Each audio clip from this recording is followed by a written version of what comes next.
오늘 설교의 성경 본문 말씀 제가 봉독하겠습니다. 신약성경 사도행전 1장 8절입니다. 거룩하신 하나님의 말씀입니다. 오직 성령이 너희에게 임하시면 너희가 권능을 받고 예루살렘과 온 유대와 사마리아와 땅 끝까지 이르러 내 증인이 되리라 하시니라. 아멘. 사람의 몸에서 건강과 연관해서 핵심적인 부분이 있습니다. 그런 부분에 문제가 생기면 건강이 좀 안 좋아진다 이 정도가 아니라 목숨이 위험할 수도 있습니다. 혈액순환이 걸려있는 게 심장이지요. 그러니까 심장이 그렇게 중요하고요. 또 호흡이 걸려있는 폐가 그렇습니다. 웬만큼 건강한 사람들은 별로 신경을 쓰지 않는데 면역 체계는 아주 중요합니다. 신체의 구조에서 몸의 중심축, 요즘 건강에들 많이들 관심이 있으신데 코어라고 그러죠. 그러니까 몸의 중심축, 뼈와 근육 포함한 그걸 코어라고 하는데 이 부분이 건강해서 또 아주 중요합니다. 사람 몸에서 건강과 연관해서 핵심적으로 중요한 부분을 말할 수 있는 것처럼 성경 전체의 내용에서 중심축에 해당되는 구절들이 있습니다. 한번 몇 구절을 뽑아 보겠습니다. 여러분도 한번 같이 생각해 보십시오. 성경 전체의 축을 형성하는 대여섯 구절을 뽑는다면 그러면 어떤 구절이 머리에 떠오르십니까? 당연히 창세기 1장 1절에서 시작해야 되겠죠. 태초에 하나님이 천지를 창조하시니라. 아멘. 요한복음 3장 16절을 얼른 생각하는 분이 많을 것입니다. 맞습니다. 기독교의 복음을 그냥 딱 한 구절로 잘 설명해 주는 내용이죠. 하나님이 세상을 이처럼 사랑하사 독생자를 주셨으니 이는 그를 믿는 자마다 멸망하지 않고 영생을 얻게 하려 하심이라. 아멘. 창세기 12장 1절부터 4절에 하나님께서 아브라함을 부르시는 장면이 나옵니다. 이 부분은 성경 전체의 중심축에서 아주 중요합니다. 구원의 역사를 보면 아브라함은 다윗을 거쳐서 예수 그리스도까지 직선으로 이어집니다. 이 중요한 구절 제가 한번 읽을 텐데 특별히 여러분이 하나님 아브라함에게 주신 그 축복 제게도 주옵소서 이런 믿음으로 들으시고 여러분 개인과 가정 가문에도 축복이 되기를 바랍니다. 여호와께서 아브라함에게 이르시되 너는 너의 고향과 친척과 아버지의 집을 떠나 내가 네게 보여줄 땅으로 가라. 내가 너로 큰 민족을 이루고 네게 복을 주어 네 이름을 창대하게 하리니 너는 복이 될지라. 너를 축복하는 자에게는 내가 복을 내리고 너를 저주하는 자에게는 내가 저주하리니 땅의 모든 족속이 너로 말미암아 복을 얻을 것이라 하신지라. 이 아브라함이 여호와의 말씀을 따라갔고 롯도 그와 함께 갔으며 아브라함이 하란을 떠날 때에 75세였더라. 아멘. 자, 몇 구절을 말씀드렸는데요. 성경의 중심축에 해당되는 구절 그러면 제가 지금 말씀드린 그 구절 외에 이런 것들이 더 포함이 될 것입니다. 구약에서 메시아의 오심과 성령의 강림을 예언하는 구절들. 이제 신약으로 와서 예수 그리스도께서 오셔서 사역하시는 데 관련된 구절들. 교회의 탄생과 본격적으로 하나님 나라가 작동되는 것에 연관된 구절들. 그리고 마지막으로는 재림과 관련된 구절들이 들어갈 것입니다. 자, 제가 쭉 말씀드렸는데 성경의 중심축에 반드시 포함되어야 할 말씀이 사도행전 1장 8절입니다. 오늘 우리가 같이 묵상하는 말씀이에요. 이 구절은 말세에 강림하실 성령, 그 성령과 관련된 대표적인 몇 구절 중 하나입니다. 오직 성령이 너희에게 임하시면 너희가 권능을 받고 예루살렘과 온 유대와 사마리아와 땅 끝까지 이르러 내 증인이 되리라 하시니라. 아멘. 자, 이 유명하고 잘 알려져 있고 또 아주 중요한 구절에는 적어도 세 가지 중요한 주제가 담겨 있습니다. 증인이 되리라. 요 주제에 관해서는 제가 지난 수요 예배 설교에서 말씀을 드렸습니다. 자, 오늘 설교에서는 1장 8절 중에서도 예루살렘과 온 유대와 사마리아와 땅 끝까지 요 부분을 묵상하겠습니다. 제가 지금 말씀드린 그 부분, 이거를 보통은요, 우리 예수 믿는 사람들이 또 설교자들도 이렇게 생각하지요. 사도행전 28개 전체의 내용 진행에서 예수 그리스도의 복음이 확장된 지역을 순서대로 요약한 표현이다, 이렇게 봅니다. 그러나 이런 해석은 적절하지 않습니다. 자, 한번 살펴보겠습니다. 제가 말씀드린 그 부분에 지역을 나타내는 표현이 4개가 들어있죠. 자, 첫째 예루살렘, 두 번째 온 유대, 세 번째가 사마리아, 그리고 네 번째는 구체적인 어떤 지명 이런 건 아니지만 어쨌든 지역을 나타냅니다. 땅 끝. 자, 4개가 쭉 나옵니다. 사도행전 28개 전체의 내용 흐름을 복음의 지역적 확대와 관련해서 1장부터 제가 쭉 한번 살펴보겠습니다. 여러분들이 잘 집중해서 들으시면 한 5분 남짓한 시간에 사도행전 전체를 다 공부하시게 돼요. 한번 잘 들어보십시오. 그리고 이 공부가 끝난 후에 제가 위에서 말씀드린 예루살렘, 온 유대, 사마리아 땅 끝 요 4 지명 또는 지역에 대해서 그때 말씀드리겠습니다. 자, 사도행전 공부 시작하겠습니다.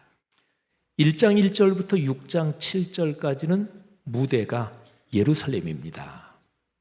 자, 그리고 이어지는 6장 8절부터 7장 전체 내용은 스데반 집사님의 재판과 순교 이야기입니다.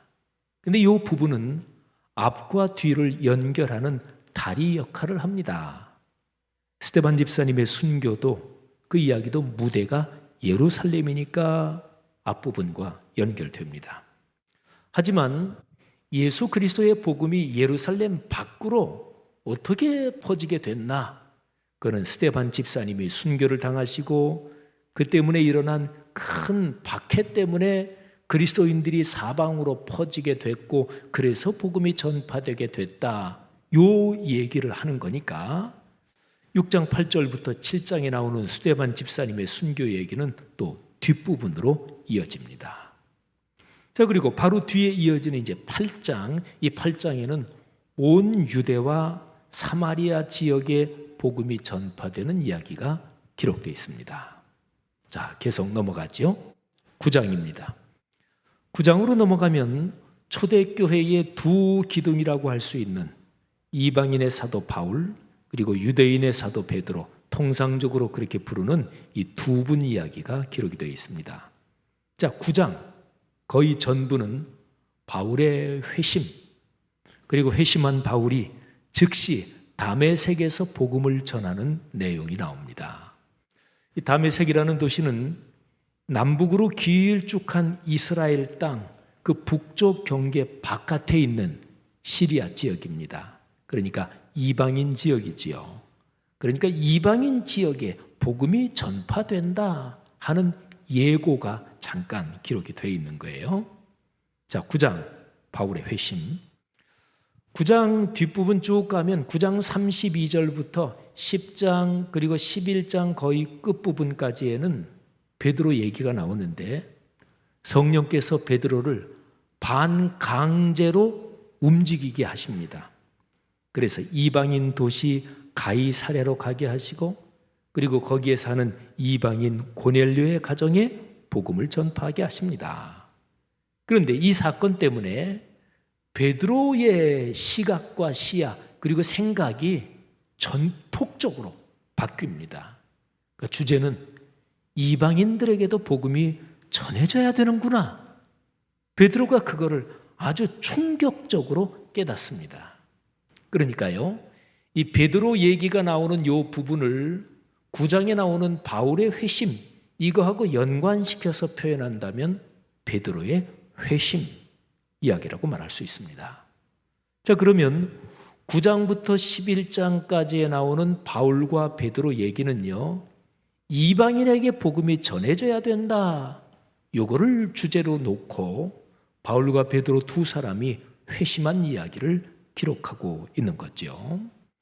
그리고 9장부터 11장까지는 이제 13장에서 아주 본격적으로 이방 선교가 시작되는데 그쪽을 이어주는 중간 다리 역할을 또 합니다.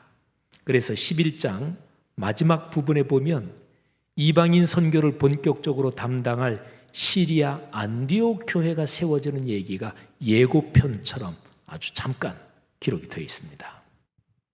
자, 12장으로 넘어가야 되지요. 사도행전을 전체적으로 쭉 이렇게 짧은 시간에 보면서는 12장은 그냥 중간에 끼워져 들어간 기록이다, 이렇게 보셔도 돼요. 물론 12장 거기에 기록된 사건들도 사도행전 전체 흐름에서 아주 중요한 의미를 갖고 있긴 합니다만, 12장은 제자 야고보의 순교, 그리고 베드로의 투옥과 그리고 기적적인 추록, 그리고 헤롯 아그리빠 왕의 죽음, 이게 이제 기록이 되어 있습니다. 자, 이제 중요한 13장. 13장에서 드디어 이방인 선교가 본격적으로 시작됩니다. 이 13장부터 21장 중반 정도까지, 그러니까 꽤 길죠. 사도행전 전체의 한 3분의 1 가까운 분량입니다. 이 13장부터 21장까지의 예수 그리스도의 복음이 여러 지역으로 확장되는 기록이 있습니다. 이른바 사도 바울의 1차 전도 여행, 2차 전도 여행, 3차 전도 여행이 여기에 다 들어 있습니다.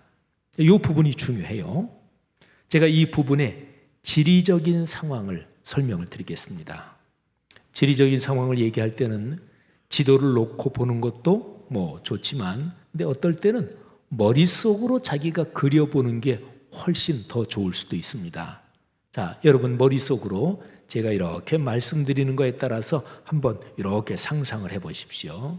자, 먼저 남북으로 길쭉한 이스라엘 땅을 머릿속에 그냥 대략 그려보십시오. 남북으로 길쭉합니다.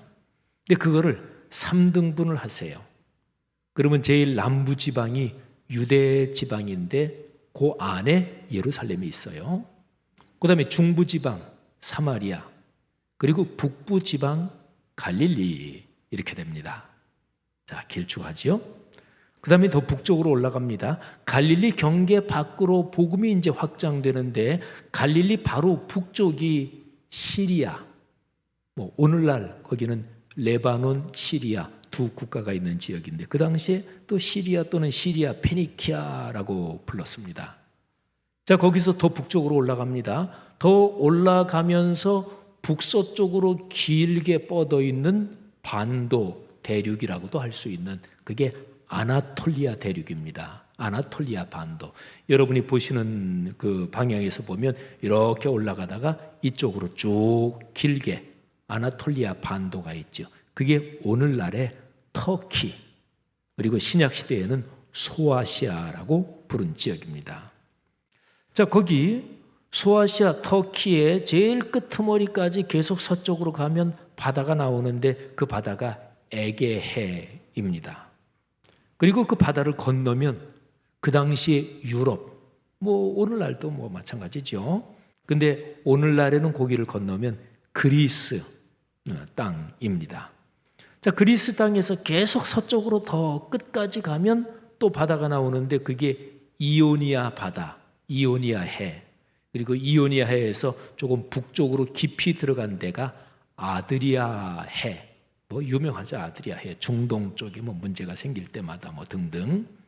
근데 그 아드리아 해, 이오니아 해, 거기를 건너면 이탈리아 반도가 나옵니다.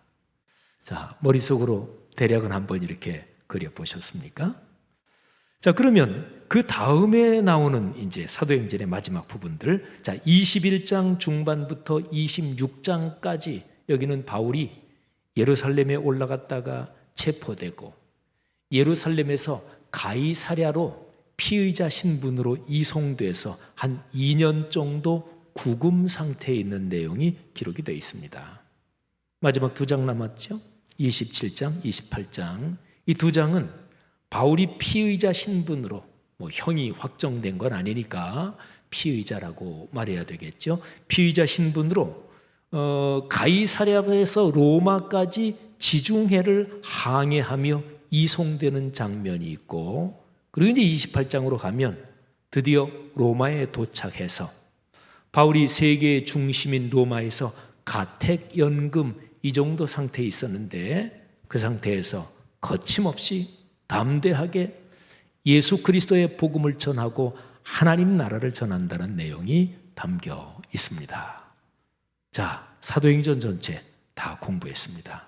특별히 지리적인 거를 아까 여러분들이 머릿속에 그린 거를 이렇게 생각해 보세요. 길쭉한 이스라엘, 더 올라가면 시리아, 더 올라가면서 북서쪽으로 길게 뻗은 소아시아, 오늘날의 터키, 그리고 에게해를 건너서 그 당시에 유럽, 그리스 쪽 이런 거를 머릿속에 그리시는 거예요. 자, 그러면 보세요. 1장 8절에 네 지역이 나오잖아요. 예루살렘, 온 유대, 사마리아, 그리고 땅 끝. 근데 아까 제가 그런 말씀을 드렸죠. 1장 8절을 보통은 사도행전 전체 내용이 쭉 전개되면서 복음이 확장된 그 지역을 차례로 요약적으로 기록했다. 보통들 그렇게 보는데 그게 아니다. 제가 이 말씀을 드렸죠. 자, 볼까요? 먼저 네 지역 중에서 맨 마지막이 땅 끝이잖아요. 근데 사도행전에는 땅 끝 그 얘기는 나오지 않습니다.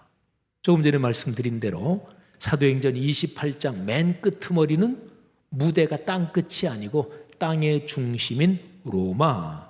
그리고 거기서 끝나요. 자, 네 개 중에 땅 끝은 안 나온다.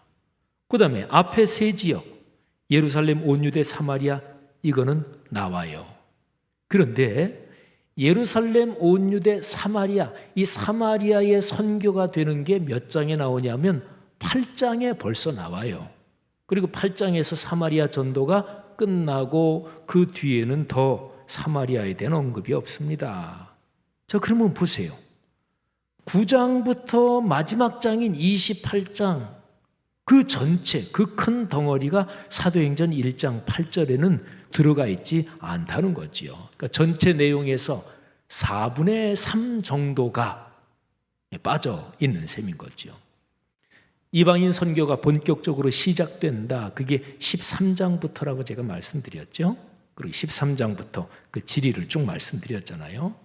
근데 13장부터만 보더라도 지역을 쭉 아까 말씀드렸는데 시리아 선교, 소아시아 선교, 그리고 오늘날의 그리스 당시의 유럽 선교, 이게 사도행전 1장 8절의 네 지역에서는 몽땅 다 빠져 있는 거지요. 자, 보세요. 그러니까 사도행전 전체의 요절, 핵심 구절이 1장 8절은 맞아요. 근데 1장 8절의 그 내용이 사도행전 전체의 지리적 확장을 차례대로 요약했다. 그게 아니라는 게 분명하지요. 자, 그러면 1장 8절, 특히 예루살렘, 온 유대, 사마리아 땅 끝, 이거를 어떤 각도에서 봐야 하는 것일까요? 자, 다음과 같습니다. 잘 한번 들어보세요. 자, 이 네 가지를 제가 말씀드리는데 먼저 앞에 두 지역을 먼저 말씀드릴게요. 예루살렘, 온 유대. 아까 말씀드렸죠. 이스라엘의 남부 지역이 유다 지방인데 그 지역 안에 예루살렘이 들어있다고요.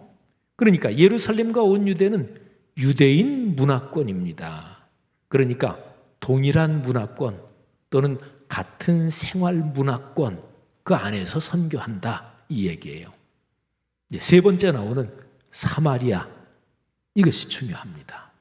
오늘 제 설교 제목도 사마리아로 하고 느낌표. 이게 제목이잖아요. 사마리아가 참 중요합니다. 사마리아 지역은 원래 이스라엘 사람이 살던 지역입니다. 구약 성경에 보면 이스라엘이 쭉 내려오면서 남북으로 나라가 갈라집니다. 그래서 남왕국은 유다라고 하고 북왕국을 이스라엘이라 그래요.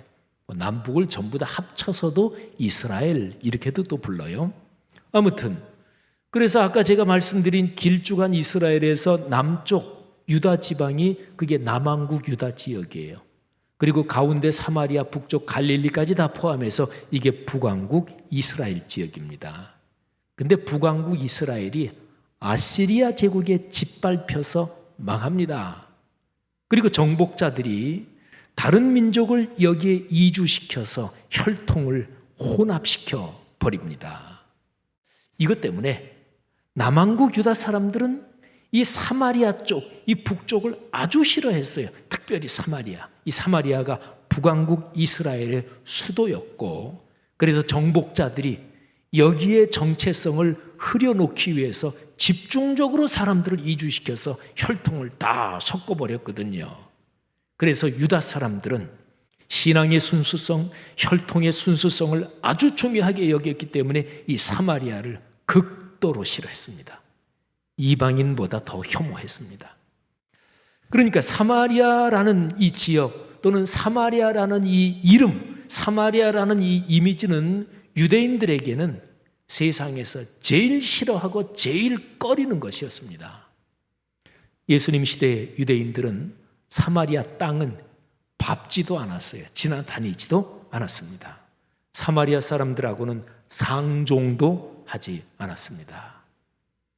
그러나 예수님은 달랐습니다. 예수님은 사마리아 가셨고 지나도 가셨고 수가성 우물가에서 불쌍한 여인에게 복음도 전하셨고 또 그렇게 해서 수가성 그 마을에 며칠 머무르시면서 거기에서 말씀을 가르치고 전하셨죠. 자, 사마리아로 가는 것은 가장 가기 어려운 곳으로 주님 때문에 가는 것입니다. 가장 만나기 힘든 사람과 주님 때문에 만나는 것입니다. 내가 가장 꺼리는 어떤 것을 주님의 뜻에 순명하며 감행하는 것입니다. 예루살렘에서 온 유다로 가는 것이 동종 문화권 선교라면 사마리아는 타문화권 선교, 그것도 가장 꺼리고 가장 힘든 문화권에 선교하는 것입니다. 사람에 따라 다르겠습니다만은 우리나라 사람으로 말하면 일본이나 북한으로 가는 것이라고 볼 수가 있을 것입니다. 제 친구 목사님 중에 그분이 목사님인데도 일본에 선교하는 것을 별로 달갑지 않게 여기는 분이 있습니다. 그분이 일본을 아주 싫어하거든요. 또 우리나라 사람 중에서 북한 그러면 북한 지도부는 말할 것도 없고 북한 자체를 아주 싫어하는 그런 분들이 있잖아요. 그러니까 우리나라 사람이 일본과 북한으로 가는 것, 이게 사마리아로 가는 것이라고 얘기할 수도 있을 텐데, 그런데 그렇게 가되 전투적인 정복자 의식이 아니라 헌신과 희생을 가진 그리스도의 사랑으로 가는 것, 이게 사마리아로 간다는 것입니다. 사상적으로 말한다면 공산주의나 이슬람 사상이 있는 곳으로 가는 것인데 싸우고 정복하기 위해서가 아니라 십자가의 사랑으로 섬기기 위해서 가는 것입니다. 사랑하시는 여러분, 우리는 지금 사도행전 1장 8절에 나오는 지역에 관한 4개의 표현이 어떤 구조로 연결되는지 살펴보고 있어요.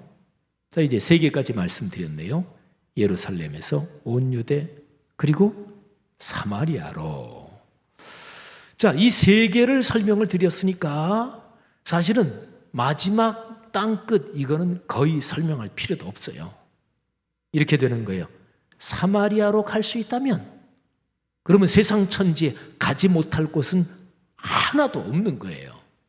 사마리아가 가장 가기 힘들고 사마리아가 가장 부담이 되고 사마리아가 가장 꺼려지는 곳인데 주님 말씀에 순종해서 거기 간다. 그러면 못 갈 데가 어디 있어요? 그러니까 사도행전 1장 8절에 예루살렘, 온 유대, 사마리아까지 얘기하고 그 다음에 아까 우리가 사도행전에서 살펴본 시리아 또는 소아시아, 유럽 뭐 전혀 얘기할 필요도 없이 그냥 사마리아 그리고 그냥 땅 끝까지 이렇게 표현한 것입니다. 이게 사도행전 1장 8절에 지명, 지역과 연관된 네 가지 표현의 구조입니다. 사랑하는 그리스도인 여러분, 성경은 기독교 신앙의 심장입니다. 그리고 성경의 중심축에 있는 사도행전 1장 8절은 우리에게 그 어떤 사람, 그 어떤 문화권, 그 어떤 지역, 그 어떤 사상, 그 어떤 존재까지 그리스도의 사랑으로 다 품어야 한다고 말씀하고 있는 것입니다. 사람의 힘으로 가능할까요? 당연히 안 됩니다. 그래서 이 네 개 지역이 사도행전 1장 8절에 예루살렘, 온 유대 이 표현이 나오기 전에 이런 표현이 있는 거예요. 오직 성령이 너희에게 임하시면 너희가 권능을 받고, 사람의 힘으로 되지 않으니까 하늘의 능력을 받아야 사마리아로 갈 수 있다, 이런 표현인 거지요. 인문주의적인 교양이나 도덕적인 인륜의식 또는 사회적인 공공선을 위한 철학적 논리로 되지 않습니다. 하늘의 능력으로라야 가능합니다.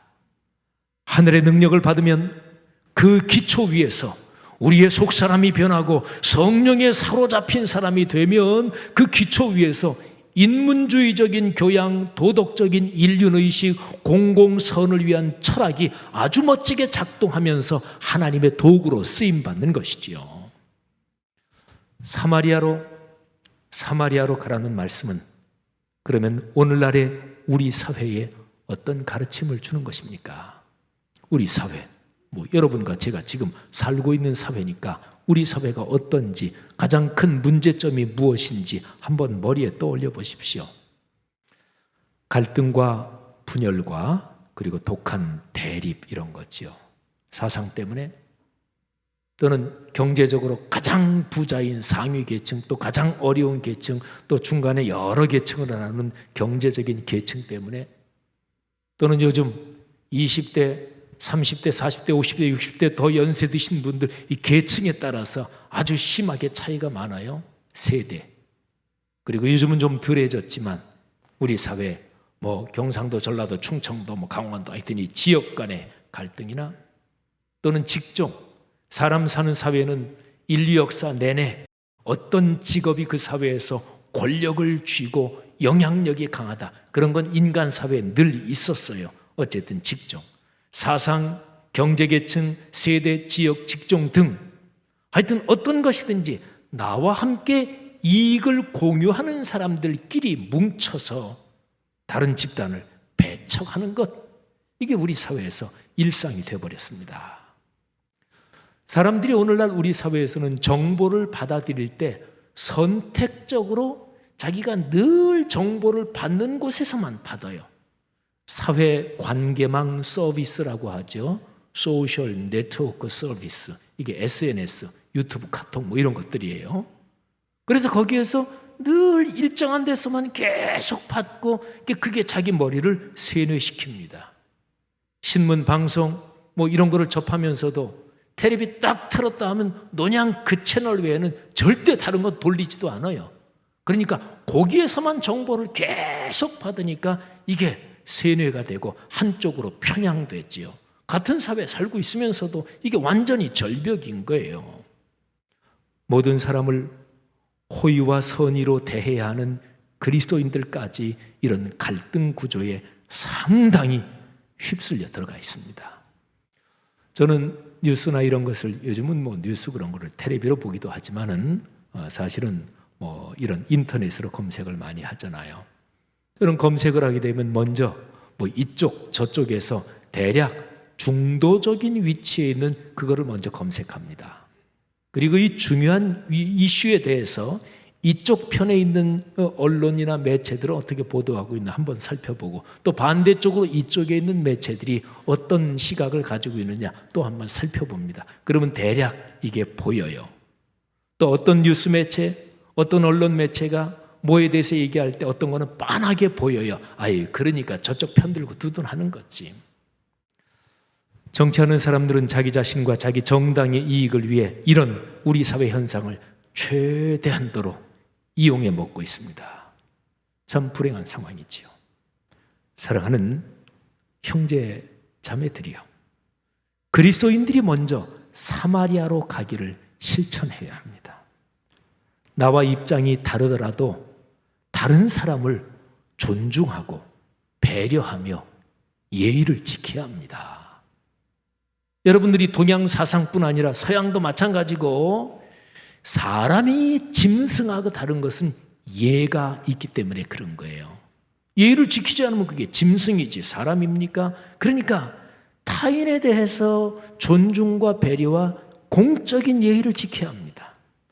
나와 입장이 다른 사람의 의견을 경청하면서 인내심을 가지고 대화하고 논의하는 훈련을 지속해야 합니다. 이것이 사마리아로 가는 일입니다. 작든 크든 내가 속한 공동체들이 있잖아요. 제일 작으면 가족일 테고, 회사 또는 교회 공동체, 우리 교회는 규모가 있으니까 또 내 구역 또는 내가 사역하는 부서 또는 교회 전체, 이런저런 사람은 살면서 작든 크든 여러 모임 공동체에 속해서 살죠. 근데 내가 속한 공동체에서 내 의견이 관철되지 않는다고 심술을 부리고 목리를 부리는 것은 그리스도인으로서 부끄러운 일입니다. 내게 납득되지 않더라도 다른 사람의 의견을 따라가 보는 경험이 중요합니다. 내 의견하고는 다르지만 회의에서 그렇게 결정됐다 그러면 그래, 무슨 주님의 뜻이 있겠지 하고 따라가 보는 경험이 참 중요합니다. 이것이 사마리아로 가는 일입니다. 잘 생각해 보십시오. 그렇게 사마리아로 가는 훈련이 그리스도인을 품위 있게 만듭니다. 우리 사회와 오늘날의 세계가 그리스도인과 교회 공동체를 신뢰할 수 있게 만드는 거예요. 사마리아로 가는 훈련에 우리 그리스도인이 왜 순종하나요? 주님의 명령이기 때문에. 그래서 이 훈련을 통해서 그리스도인의 신앙적 정체성이 깊어지는 거예요. 사마리아로 가는 훈련에 순종하면서 그리스도인은 선한 국민으로서 사회적 공공선에 이바지하고 사회적 공공선을 이룹니다. 이렇게 함으로써 그리스도인의 사회적 연관성이 성숙해지고 사회적 리더십이 올라가는 거예요. 사마리아로 가는 삶으로서 우리는 예수 그리스도께서 말씀하신 대로 세상의 소금과 빛, 산 위에 있는 동네 또는 등경 위에 놓인 등불처럼 살게 됩니다. 이런 상황에서 복음 전도가 강력하게 되는 거예요. 안 믿는 사람들이 나는 교회 안 나가지만 우리 사회 예수 믿는 사람들처럼 저런 사람이 있어야 덜 싸워. 교회가 있어서 참 다행이야. 그래도 이래야 복음이 전파될 거 아니겠어요? 초대교회가 이렇게 살았습니다. 예수 그리스도께서 걸으신 십자가의 길이 이것이었습니다. 이것이 사도행전 1장 8절에 기록된 대로 예수님의 증인이 되는 길입니다. 이렇게 순종함으로써 우리는 참으로 예수님을 닮아갑니다. 하나님의 자녀로 살게 되는 것이지요. 사랑하는 성도들이요, 여러분의 삶의 구체적인 일상을 한번 살펴보십시오. 사마리아로 가는 일을 어떻게 실천해야 하는 것입니까? 사마리아로 가는 훈련을 통해서 하나님께서 여러분의 삶에 영육간에 큰 복을 내리실 것입니다. 그런 복이 여러분의 가정 가문에 넘치기를 축복합니다. 여러분이 먼저 하나님이 그래서 여러분의 가정을 축복하시고 그래서 여러분의 가정을 들어쓰시고 하나님이 만드신 하나님의 세상에서 싸우는데 앞장선다면 하나님이 그 사람을 왜 축복하시겠어요? 부모가 재산이 많을 때 형제 자매들에게 또는 후손들이 많을 때 이렇게 저렇게 줄 때 저놈은 주면은 다른 지 형제들한테 하나도 안 줘. 근데 어떤 형제는 주면 열심히 베풀고 부모가 당연히 그 자식한테 더 많이 배려해 줄 거 아니겠어요? 마찬가지입니다. 하나님 아버지께서 창조하신 세상, 하나님 아버지께서 사랑하시는 우리 사회에서 다른 사람을 싸매고 감싸 안고 이런 역할을 하는, 말하자면 사마리아로 가는 그런 삶을 사는 사람들을 주님께서 축복하십니다. 경제적으로 축복하시고 영적으로 축복하시고 가정 가문 자손을 축복하실 것을 믿으시기를 바랍니다. 그 축복을 여러분이 먼저 받으십시오. 우리 성락성결교회가 그 축복을 받고 한국교회가 그 복을 받고, 그래서 이 나라 이 땅이 예수 그리스도의 건강하고 품이 있는 복음이 충만한 나라가 되기를 주님의 이름으로 축복합니다.